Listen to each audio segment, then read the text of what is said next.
कहानी की शुरुआत होती है गिलबर्ट नाम के एक आदमी से जो कोर्ट में सुनवाई के लिए आया था। उसने बैंक्स के चेक्स का फ्रॉड किया था जिस वजह से उसे 18 महीने की जेल की सजा सुनाई गई। गिलबर्ट जेल में कैद हो गया मगर सिर्फ 6 महीने बाद वो जेल से फरार होकर कनाडा की सरहद पार कर गया। कनाडा पहुंचकर उसने आइसक्रीम बेचने की नौकरी ढूंढी मगर इससे पहले उसे अपना आइडेंटिटी कार्ड दिखाना होगा। लेकिन गिलबर्ट के पास तो ऐसा कोई कार्ड था ही नहीं, तो वो निराश होकर वहाँ से चल पड़ा। तभी रास्ते में उसे एक भिखारी दिखाई दिया। गिलबर्ट ने उस भिखारी से $22 के बदले उसका आइडेंटिटी कार्ड खरीद लिया। अब से उसका नाम रॉबर्ट हो गया और उसने जाकर आइसक्रीम वाले को अपनी आईडी दे दी। फिर शाम को वो एक धर्मशाला में पहुंचा जहां दूर दराज से आए लोगों को रहने की जगह दी जाती थी। काफी बार दरवाजा खटखटाने के बाद एंड्रिया नाम की एक लड़की ने दरवाजा खोला और उस रात गिलबर्ट वहीं ठहर गया। फिर अगली सुबह उसने आइसक्रीम बेचने का काम शुरू कर दिया और वो पैसे कमाने लगा। मगर शायद उसकी किस्मत ही खराब थी क्योंकि जल्द ही आइसक्रीम कंपनी कंगाल हो गई।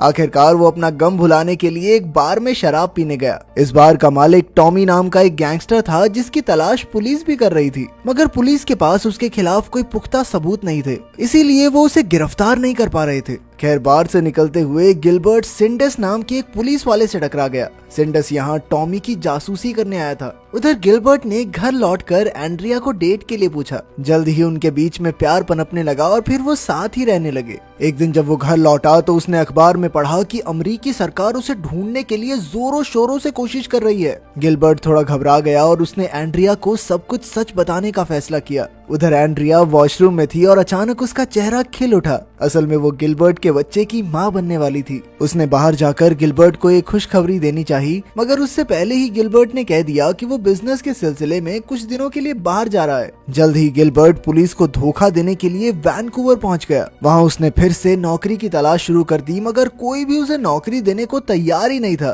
तभी अचानक सड़क पर उसने 2 आदमियों को एक ट्रक में से पैसे निकालकर बैंक में ले जाते देखा। यहाँ से उसके दिमाग की बत्ती जली और जल्द ही उसे एंड्रिया के प्रेग्नेंट होने की खबर भी मिली। लेकिन इससे उसका इरादा और पक्का हो गया। अब गिलबर्ट तुरंत बैंक में घुस आया और उसने चारों ओर नजर दौड़ाकर हर चीज को ध्यान से देखा। इसके बाद वो एक दुकान में घुसा और खुद को एक्टर बताकर कुछ भेस बदलने के कपड़े खरीदने लगा। कुछ ही देर में वो सिक्योरिटी गार्ड का भेस बनाकर बैंक में घुस आया और बैंक मैनेजर से मिलकर वहाँ की सिक्योरिटी की जांच करने लगा। इसके बाद वो कैमरा सर्वर रूम में भी गया और सारी जानकारी इकट्ठा कर ली। साथ ही उसने सिलिकॉन स्किन से चेहरा बदलने की कला भी सीखी और वहाँ से एक सिलिकॉन की नाक चुरा ली। आखिरकार वो चोरी के दिन भेस बदलकर बैंक में अपनी पहली चोरी करने पहुंचा। उसने जेसिका की टेबल पर जाकर एक कागज दिया जिस पर लिखा था कि चिल्लाना मत। फिर उसने अपनी जेब में छुपी हुई बंदूक दिखाकर जेसिका को सारे पैसे निकालने का हुक्म दिया। जेसिका ने डरते हुए सारे पैसे दे दिए मगर अब गिलबर्ट के पास इन पैसों को रखने की जगह नहीं थी। तब जेसिका ने अपने पर्स में पैसे डालकर उसे दे दिए।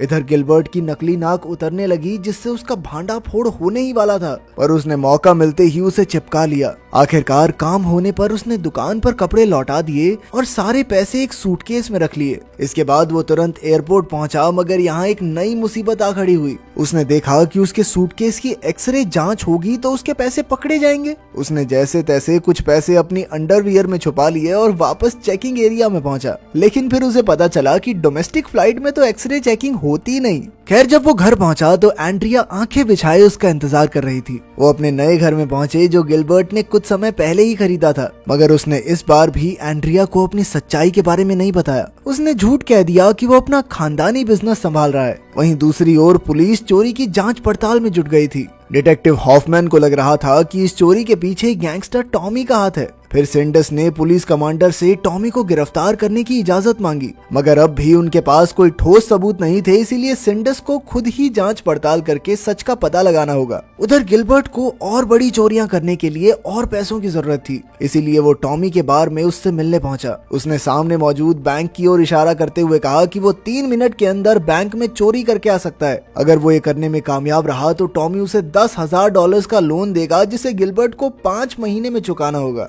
टॉमी राजी हो गया और फिर गिलबर्ट उस बैंक के सामने पहुंचा। कुछ ही पलों में वो वर्कर का भेष बनाकर बैंक में घुस गया और महज 3 मिनट बाद वो पैसे लेकर बार के पिछले दरवाजे से अंदर घुसा। उसे देखकर टॉमी के तो होश ही उड़ गए थे। धीरे धीरे वो इसी तरह भेस बदल कर बड़ी बड़ी चोरियां करने लगा। चोरी के बाद वो हमेशा डोमेस्टिक फ्लाइट से दूसरे शहर भाग जाता था ताकि वो पकड़ा न जाए। इसी वजह से गिलबर्ट फ्लाइंग बैंडेट के नाम से मशहूर हो गया। अब तक वो लगभग 36 बैंक लूट चुका था और जल्द ही वो इतना अमीर हो गया कि उसने कई सारी महंगी गाड़ियां और घड़ियां खरीद ली। इसके अलावा वो बाकी के पैसे अपनी तिजोरी में संभाल कर रखता था। जल्द ही वो अमीरों के साथ उठने बैठने लगा। जब उसने टॉमी का कर्ज उतार दिया तो टॉमी ने उसे ज्वेलरी स्टोर को लूटने का ऑफर दिया। वहीं दूसरी ओर सिंडस अब भी हाथ धोकर टॉमी को पकड़ने की कोशिश में लगा हुआ था। उसने इस ऑपरेशन का नाम प्रोजेक्ट कैफे रखा। अब उसकी टीम टॉमी की हर एक हरकत पर नजर रखने लगी कि वो कब किससे मिलता है। तब सिंडस ने सबसे पहले टॉमी के खास गुंडों बिशप और डेव को पकड़ने का प्लान बनाया। साथ ही उनके पास गिलबर्ट की भी तस्वीरें थी, पर वो ये नहीं जानते थे कि आखिर वो कौन है। इधर गिलबर्ट अपने घर पर था कि अचानक एंड्रिया उसके कमरे में आ गई। गिलबर्ट ने ढेर सारे पैसे बेड पर बिखेरे हुए थे, तो एंड्रिया ने उससे पूछा कि आखिर इतना सारा पैसा आया कहां से। तब गिलबर्ट ने उसे सच बताया कि उसने बैंक लूटा है, मगर एंड्रिया ने उसे ये साबित करने को कहा कि वो किसी को नुकसान नहीं पहुंचाता। फिर अगली सुबह गिलबर्ट एंड्रिया को अपने साथ ले गया और उसके सामने बैंक लूटा। उसकी काबिलियत देखकर तो एंड्रिया भी दंग रह गई। कुछ ही पलों में गिलबर्ट ने लूट के पैसे लाकर एंड्रिया के हाथों में रख दिए। आखिरकार घर लौटकर एंड्रिया ने उसे वादा करने को कहा कि वो पकड़ा नहीं जाएगा और एक समय के बाद ये काम छोड़ देगा। उधर टॉमी के बार के बाहर हम सिंडस को नजर रखे हुए देखते हैं। तभी गिलबर्ट टॉमी से मिलने आया और वो दोनों फिर से एक ज्वेलरी स्टोर को लूटने का प्लान बनाने लगे। तब टॉमी ने बिशप को लूट के दौरान गिलबर्ट के साथ रहने का हुक्म दिया। कुछ देर बाद जब गिलबर्ट टॉयलेट गया तो सिंडस उसके पीछे आ गया। उसने टॉमी को भी चेतावनी दे दी कि जल्द ही उसके खिलाफ अरेस्ट वारंट निकल जाएगा।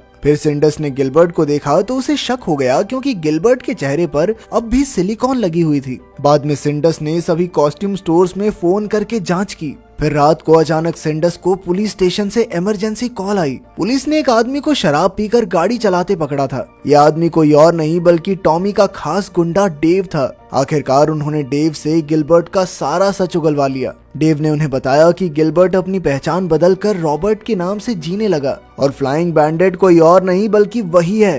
फिर डेव ने खुलासा किया कि गिलबर्ट एक बहुत बड़ी लूट की तैयारी कर रहा है। ये जानकारी पाकर सिंडस तुरंत लूट की लोकेशन पर पहुंच गया। अब वो इस केस को सुलझाने के लिए बेहद उत्सुक था। सबसे पहले सिंडस ने उस दुकानदार से पूछताछ की जहां से गिलबर्ट भेस बदलने के लिए कपड़े खरीदता था। फिर उसने लोकल पुलिस को भी खबर कर दी कि आज शहर में चोरी होने वाली है। जल्द ही उसने शहर के सभी बैंक्स के बाहर पुलिस वाले तैनात कर दिए। वहीं दूसरी ओर गिलबर्ट और बिशप कैमरा ठीक करने वालों का भेस बनाकर अपने काम में जुट गए थे और उन्हें एहसास ही नहीं हुआ कि कई पुलिस वाले उन पर नजर रखे हुए हैं। जल्द ही गिलबर्ट ने ज्वेलरी स्टोर में जाकर दुकानदार से सारे जेवरात एक बैग में डालने को कहा। वहीं बिशप दरवाजे पर नजर रखे हुए था कि अचानक उसने सिंडस को आते हुए देखा। अब वो तुरंत वहां से भाग निकले और जैसे तैसे पुलिस की नजरों से बच गए, मगर बदकिस्मती से बिशप का हथियार दुकान में ही छूट गया था। इधर पुलिस अब भी उनका पीछा कर रही थी, लेकिन उन्होंने जो यूनिफॉर्म पहनी थी वो कई दूसरे लोगों ने भी पहनी हुई थी, जिस वजह से पुलिस असली चोरों को पहचान नहीं पाई। मगर सिंडस भी कम चालाक नहीं था। उसने अचानक फायर अलार्म बजा दिया, जिससे मॉल के सभी लोग घबराकर भाग गए। तभी उसने गिलबर्ट और बिशप को पहचान लिया और अपने आदमियों को उनके पीछे भेजा, मगर अंत में वो दोनों सिंडस को चकमा देकर भागने में कामयाब रहे। बाद में गिलबर्ट ने एंड्रिया को फोन करके सारा सामान बांधने को कहा, क्योंकि वो आज ही यहाँ से निकलने वाले थे। वहीं बिशप वापस टॉमी के बार में आ गया। जब गिलबर्ट घर पहुंचा तो उसने देखा कि एंड्रिया के पेट में दर्द शुरू हो गया था और अब किसी भी समय उनका बच्चा पैदा हो सकता है। गिलबर्ट बिना समय गवाए उसे हॉस्पिटल ले गया, जहां एंड्रिया ने एक लड़के को जन्म दिया। वहीं दूसरी ओर पुलिस ने गिलबर्ट के घर पर छापा मारा, लेकिन वहां तो कोई रहता ही नहीं था। असल में गिलबर्ट बड़ी चालाकी से टॉमी की मदद लेकर दूसरे घर में रहने लगा था। खैर, फिर पुलिस दुकान में मिले उस हथियार की जांच में जुट गई। वहीं गिलबर्ट कहीं दूर अपने बच्चे का पालन पोषण कर रहा था। गिलबर्ट आजकल कुछ ज्यादा ही फ्री था, तो एंड्रिया एक बार फिर से प्रेग्नेंट हो गई। इसके बाद एक दिन अचानक टॉमी गिलबर्ट से मिलने आया। उसने गिलबर्ट से आगे के प्लान के बारे में पूछा, क्योंकि वो फिर से गिलबर्ट से चोरी करवाना चाहता था। मगर गिलबर्ट ने ऐसा करने से इनकार कर दिया और टॉमी के जाने के बाद उसने अपने जमा किए हुए पैसे देखे। उनके पैसे लगभग खत्म होने वाले थे, पर फिर भी एंड्रिया ने उसे दोबारा चोरी करने की इजाजत नहीं दी। मगर अगली ही सुबह जब एंड्रिया सो रही थी तो गिलबर्ट एक खत में अपना पता लिखकर घर से चला गया। जब एंड्रिया की आंख खुली तो उसे एहसास हुआ कि गिलबर्ट जा चुका है। तभी फोन की घंटी बजी और एंड्रिया ने फोन उठाया तो सिंडस ने उससे गिलबर्ट का पता पूछा। एंड्रिया ने कहा कि वो तो घर पर है ही नहीं। फिर सिंडस ने सभी एयरपोर्ट्स पर फोन करके पूछताछ की पर कोई फायदा नहीं हुआ। फिर इत्तेफाक से उसने अखबार में एक और एयरलाइंस की एड देखी जो उनकी नजर से छूट गई थी। अब उनकी टीम तुरंत उस एयरलाइन की फ्लाइट की जांच में जुट गई। उधर गिलबर्ट एक होटल रूम में अपने प्लान की तैयारी कर रहा था कि अचानक उसे एंड्रिया का फोन आ गया। गिलबर्ट ने एक बार फिर झूठ कह दिया और एंड्रिया को 5 बजे एयरपोर्ट पर आने को कहा। इसके बाद उसने पहले की तरह भेस बदल कर बैंक लूटा और अपना बैग भरकर बाहर आ गया। फिर उसने देखा कि उसके जैसे कपड़े पहने कई लोग बैंक में मौजूद थे। इस वजह से पुलिस वालों ने किसी और को ही गिरफ्तार कर लिया और गिलबर्ट मौके का फायदा उठाकर बाहर आ गया। उसने टैक्सी को आवाज दी मगर वहाँ कोई टैक्सी थी ही नहीं। असल में पुलिस ने सभी टैक्सीज को दूसरे इलाके में भेज दिया था। तभी गिलबर्ट की नजर एक ऑन सेल कार पर पड़ी और वो गाड़ी खरीद कर निकल पड़ा। जल्द ही सिंडस ने बैंक में पहुंचकर सबको गिलबर्ट की तस्वीर दिखाई। तब एक पुलिस वाले ने कहा कि उसने गिलबर्ट को गाड़ी में भागते हुए देखा था।